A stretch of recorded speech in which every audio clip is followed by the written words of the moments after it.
अस्सलाम वालेकुम। आज का हमारा टॉपिक है कंडीशनल फॉर्मेटिंग। और कंडीशनल फॉर्मेटिंग हम एक्सेल के ऊपर लगाना सीखेंगे, जिसमें हम अपनी मर्ज़ी का जो डाटा है एक्सेल के थ्रू उसको फॉर्मेट करवा सकते हैं।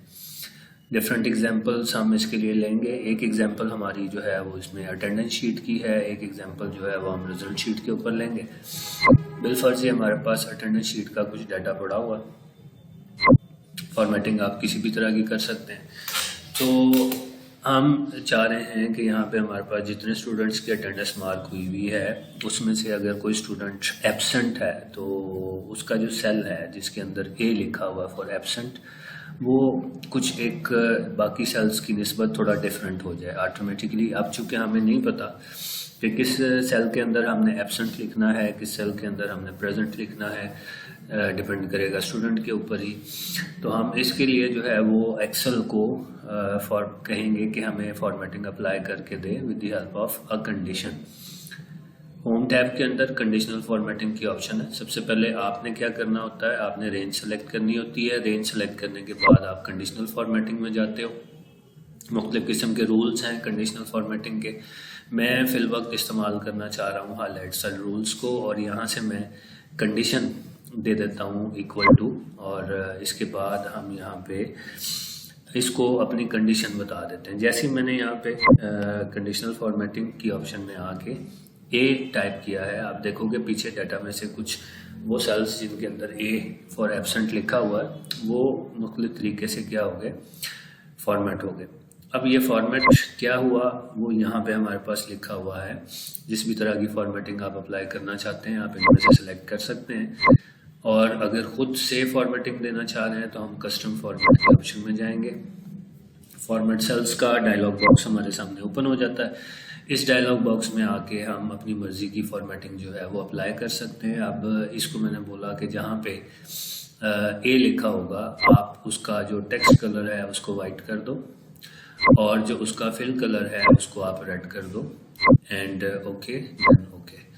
अब ये यहाँ पे देखें हमारे पास जितने सेल्स के अंदर ए लिखा होगा वो ऑटोमेटिकली फॉर्मेट हो गए। इसी तरीके से मैं इसका एक और लेवल ऐड कर सकता हूँ। इस लेवल में मैं इसको लीव के लिए कोई एक कलर बता देता हूँ, और लीव के लिए कलर इसको मैं कस्टम फॉर्मेट में बता देता हूँ। कस्टम फॉर्मेट में जाके इसको मैंने बोला कि जो लीव जहाँ पे हमने एल लिखा होगा तो आप उन सेल्स का फॉर्मेट बैकग्राउंड कलर ये कर दें, फॉन्ट जो है वो उसका कलर आप इसका जो है वो वाइट कर दें, ओके प्रेस कर दें। तो हमारे पास लीव वाले सेल जो हैं वो भी यहाँ पे फॉर्मेट हो गए। अब इसमें होगा ये कि आप जैसे जैसे वैल्यूज़ चेंज करते जाएंगे उन वैल्यूज़ के मुताबिक आपके जो सेल्स हैं उनकी जो फॉर्मेटिंग है वो ऑटोमेटिकली चेंज होती जाएगी।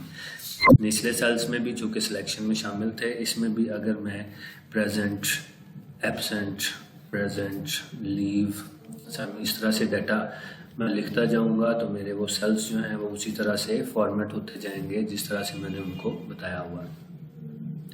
सेकेंड एग्जांपल में ये हमारे पास आ गई मार्कशीट। इसमें भी हम ये चाहेंगे कि जो रिजल्ट वाला कॉलम है इसके अंदर से जो पास स्टूडेंट्स हैं उन के जिनके सामने पास लिखा हुआ है वो किसी एक अंदाज में फॉर्मेट हो जाए, जिनके सामने फेल लिखा हुआ है वो किसी एक अंदाज में फॉर्मेट हो जाए। तो उसका तरीकाकार भी यही है, आप इक्वल टू यूज़ कर लें। इक्वल टू यूज़ करके आप इसको बताएं पास के लिए आप फॉर्मेट क्या बताना चाहते हैं। आप पास के लिए जो फॉर्मेट है वो बता दें। मैंने इसको बोला आप बोल्ड कर दो, टेक्स्ट जो है वो वाइट कर दो, और फिल जो है वो आप इसका ग्रीन कर दें, ओके। इसके बाद यहीं पे मैं एक और लेवल ऐड कर देता हूँ कि आप अब जो है वो जहाँ पे लफ्ज़ फेल लिखा होगा आप उसके लिए कस्टम फॉर्मेट में आके इसका फिल कलर ये कर दें, इसको बोल्ड करके आप इसका कलर जो है वो वाइट कर दें, ओके।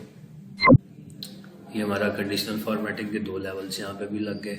सेम यही काम हम न्यूमेरिक डाटा के लिए भी कर सकते हैं। न्यूमेरिक डाटा के लिए मैंने उसको ये बोला कि आप ऐसा करें, उन सेल्स को हाईलाइट करवाएं जो लेस देन है 33 के।